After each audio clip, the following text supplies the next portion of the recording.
I don't think Jeff the Killer needs an introduction on this channel. He is one of the most popular creepypastas on the internet. With his creepy face and terrifying demeanor, I'm sure he'll find it easy to give most people nightmares.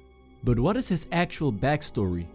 And is it more than just a scary story? Welcome everyone to Dark Corners. I'm your host Dark and you're watching Dark Corners Revealed. Jeff the Killer.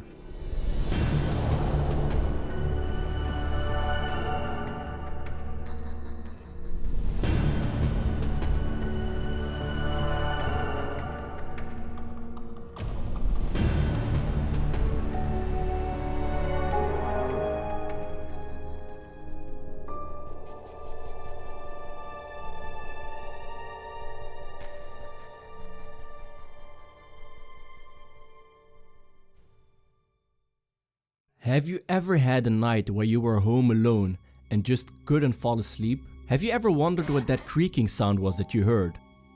Or why the door was wide open even though you were certain that you closed it? Perhaps you even felt like you were being watched. If this all sounds familiar, then maybe you weren't as alone as you thought. As a matter of fact, it almost sounds like you had a little visit from Jeff the Killer. Known on the internet as one of the most infamous serial killers alive. His deformed face and creepy smile makes him stand out from your regular killers and kidnappers. It's been reported that he's able to travel through the country unnoticed to look for his next victims, and that he's always been able to evade the authorities. But where did it all begin? Has Jeff always been the killer?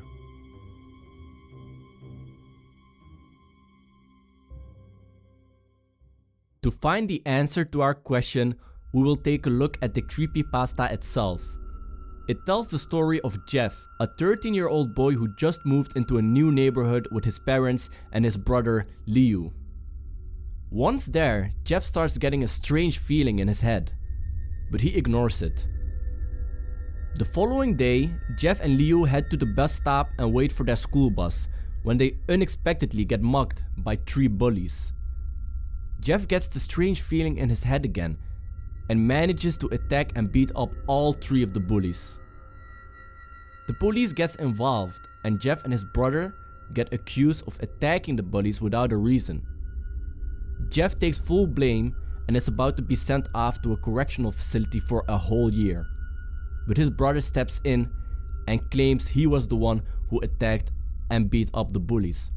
The police believe the story, and Leo gets taken to the correctional facility instead of Jeff.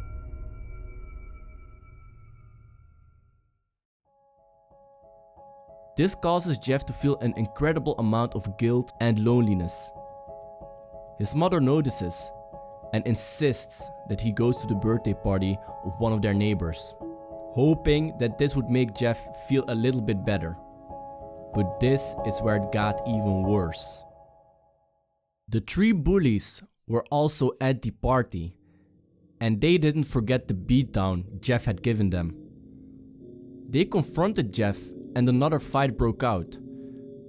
In this fight, Jeff ends up getting drenched in bleach, and one of the bullies sets him on fire. Jeff then wakes up in the hospital with bandages covering his entire body and face. His mother tells him that Leo is being released from jail after witnesses heard the bullies talking about being responsible for getting Louis in prison in the first place. Several weeks go by, and Jeff gets his bandages removed.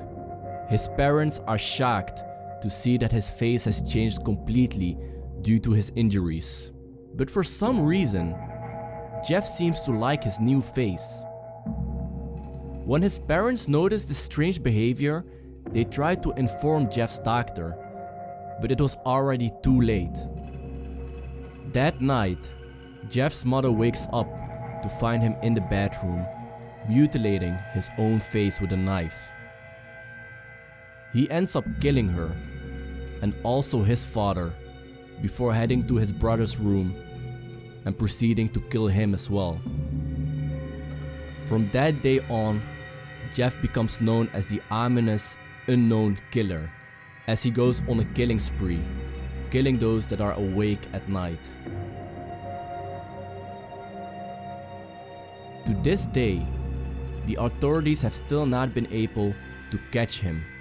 It's almost as if he's invisible until he strikes. That was just one version of the story. Over the years, there's been a lot of different ones spread online, but almost all of them start out with Jeff being a normal kid that ends up becoming a deranged killer. Now you may be wondering if any of this is based on a true story. I decided to do a little bit of research online, and this is what I found.